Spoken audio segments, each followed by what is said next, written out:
নমস্কার দর্শক বন্ধুগণ, এই মুহূর্তের সবচেয়ে বড় খবর।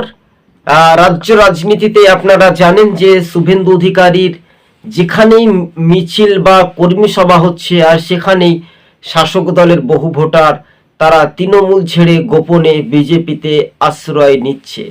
একদিকে যখন এসআইআর নিয়ে রাজ্য রাজনীতিতেই শাসক দলের ভোট এমনিতেই কমে যাবে, তাহলে 26-এ কি পদ্ম ফুলে ভরসা রাখবে বাংলার মানুষ? দেখুন, এই পশ্চিমবঙ্গে ভোট হলে শান্তিপূর্ণভাবে ভোটের প্রয়োজনীয়তা, না হলে সব মেরে ধরে দখল করে নেবে কে? তৃণমূল।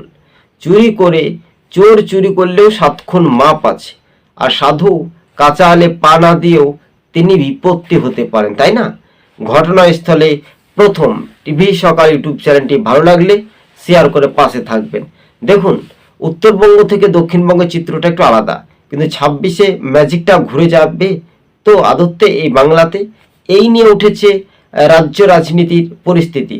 তো আমাদের চ্যানেলটি যদি ভালো লেগে থাকে আপনারা অবশ্যই আশীর্বাদ করবেন এবং পাশে থাকবেন এবং ভিডিও